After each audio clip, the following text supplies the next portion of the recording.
Assalamualaikum, my dear students. Welcome to your chemistry second paper class of standard 11 and 12. Hope all of you are fine and safe. Today I will start a new chapter, and that is electrochemistry. And from this chapter today I will discuss about electrical conductors. Already you have gathered some knowledges about these topics, that is electrical conductors, in previous different classes. So today actually I am going to review your previous knowledges. At first, electric conductors. The metallic and non-metallic substances through which electricity can pass are called electric conductors. That means the metallic or non-metallic substance which actually allow to pass electricity through it are called electric conductors. For example, metals such as copper, aluminium, silver, gold, etc. are metallic conductors, and also graphite. This is not metal, this is a non-metal. This is actually allotropic form of carbon, but it can conduct electricity because inside the structure of graphite their carbon actually sp2 hybridized carbons are here. So for this there is present free electrons and which can conduct electricity. For this, although graphite is a non-metal, but it can conduct electricity. For example, copper, aluminium wire, copper wire, you know very well, these are used as electric wire. Why? Because they are electric conductors. Copper, aluminium, these are metal and these are electric conductors. So now we can easily say what is non-conductor. The substance through which electricity cannot pass are called electric non-conductors or insulators. For example, different rubber or plastic materials or glass materials, etc. are actually electric non-conductors. That means they cannot allow to pass electricity through itself. So we can understand clearly which are electric conductors and what is non-conductor. Now we will see the classification of electric conductors. Electric conductors mainly two types: electronic conductors and electrolytes. Again, electronic conductors are into three types: good conductor, semiconductor and superconductor. And electrolytes, it is also three types: strong electrolyte, weak electrolyte and non-electrolyte. In this class today we will know about detail about these types of electric conductors. At first, electronic conductors or metallic conductors. The solid metals or non-metals which conduct electricity by means of one or more mobile electrons which are present in their atoms are called electronic conductors or metallic conductors. For example, different metals, graphite, etc. You know that due to metallic bond inside the metal atoms, there are present a lot of free electrons, and these electrons are actually responsible for conducting electricity by metals. Follow this picture. This is a structure of metal atoms, and follow here, inside the metal atoms there are a lot of free electrons and they are moving here and there, because all metals in their valence shell there are present very less amount of electrons which can easily comes out from their atomic core. So when a circuit is completed, then the mobile electrons, that is freely movement of electrons, are actually moved from anode to cathode. That means electricity is conducted by metal atoms. Now there are three types of electronic conductors, and they are good conductor, semiconductor, and superconductor. What is good conductor? The metals which can conduct electricity easily, like copper, aluminum, iron, zinc, silver, etc. are called good conductors.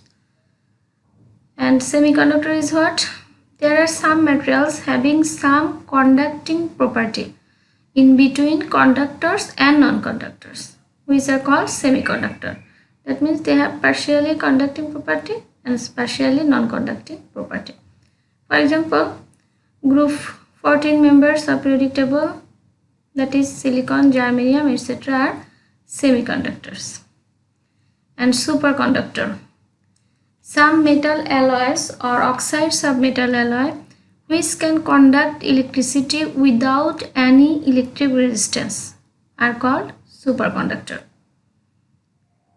That means they can conduct electricity without any loss of energy. And each superconductor has a temperature which is called superconducting transition temperature. It is denoted by Tc.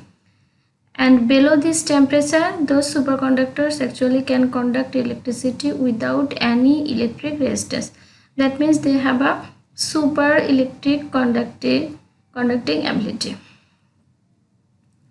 So, for example, this is a metallic alloy, niobium 3 germanium.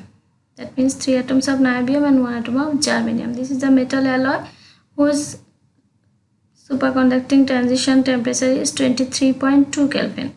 So below this temperature, it can conduct electricity without any loss of energy. Also, this is the oxide of metal alloys, yttrium, barium, and copper, and oxygen. That means oxide of metal alloy. It has superconducting transition temperature is 90 Kelvin. So these are actually superconductor. So good conductor means the metals which can conduct easily. Semiconductor means they have partially electric conductivity ability, or superconductor means which have super electric conducting property. Now electrolyte. Already you have gathered knowledge about electrolyte in standard 10. The melts and aqueous solution of ionic compound and polar covalent compounds which can conduct electricity are called electrolytes. That means the melted condition or aqueous solution of ionic compound or polar covalent compounds. That means inside the melted condition or inside the solution, when ions can freely move, these type of solutions are actually allowed to pass electricity through this solution. So for this they are called electrolyte. They are also electric conductor. And in this melted and aqueous solution of ionic compounds, cations and anions can move freely, which are responsible for conducting electricity. You know that when any ionic compound are transferred into its melted or liquid state, or it is make a solution with water, then they are ionized. That means they form cations and anions, and these cations and anions can move freely in liquid state or in a solution. So these motion of ions are actually responsible for conducting electricity by these solutions. And electrolysis process is happen due to occur of oxidation and reaction in this solution. You know that very well. Actually, these electrolytes are used in electrolysis process. Electrolysis process, that means here actually the solution, that is the electrolytes, are decomposes due to passing electricity. And here actually two types of reaction occurs, that is oxidation reaction and reduction reaction. Oxidation means releasement of electrons, and reduction means acceptance of electrons. So these two type reactions occurs, and for this occurring these two type reactions, there is dissociation or chemical reaction mainly occur in this solution electrolytes, and this process is known as electrolysis process. Follow the picture. Here this is sodium chloride, melted sodium chloride. For this here sodium ion and chloride ion are moving. So when circuit is completed, then sodium is attracted by cathode and chloride ion goes to anode, and chloride ion releases its electron, and this electron flows from anode to cathode. So electricity is conducting through this solution. This process is also called electrolysis process. This electrolyte again three types, and that is strong electrolyte, weak electrolyte and non-electrolyte. What is strong electrolyte? The ionic compounds which ionizes in solution 70 to 100%. They are actually called strong electrolytes. That means the compounds which are ionized 70 to 100% and form cations and anions, they are called strong electrolytes. For example, ionic compounds, strong ionic compounds, sodium chloride, potassium chloride, strong acid, hydrochloric acid, sulfuric acid, strong base, sodium hydroxide, potassium hydroxide solution, etc. Weak electrolyte means the compounds which ionizes in aqueous solution about 1 to 10%, very less amount. They are called weak electrolytes. That means only 1 to 10% are ionized and most 90% are not ionized. So that means the amount of ions, percentage of ions are very less. For this their electricity conducting power is also less. For this they are called weak electrolyte. For example, 0.1 molar, that means decimolar acetic acid solution, hydrofluoric solution, hydrofluoric because you know that hydrofluoric acid solution, weak acid, etc. And non-electrolyte, the compounds which are not ionized in solution, they are actually non-electrolyte because they cannot produce any ions in their solutions or in their melted conditions, so they cannot be able to pass electricity. For example, glucose solution, sugar solution, alcohol, liquid hydrocarbons. Inside this solution there is not present any ions because these glucose and sucrose, they are just simply covalent compounds and they cannot be ionized.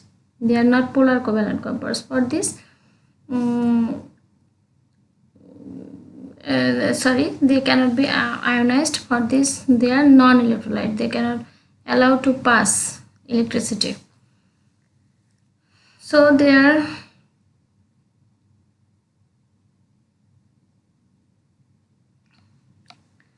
they cannot be ionized, so they are non-electrolyte. So you can easily understand electrolytes are three types: strong, weak and non. So why it is strong and why it is weak and why they are called non-electrolyte. So my dear students, I hope you can easily understand about the different electric conductors. So you can easily compare between these two electric conductors, that is electronic conductor or metallic conductor and electrolytic conduction.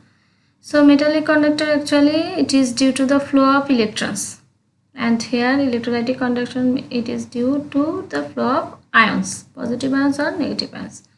It involves no change in chemical properties, because you know that in metals, due to passing electricity, there is not change any chemical change. That means there is not occur any reactions. But in electrolytic conduction, there is occurs chemical reaction, oxidation reduction. That means chemical reactions are involved in this conduction.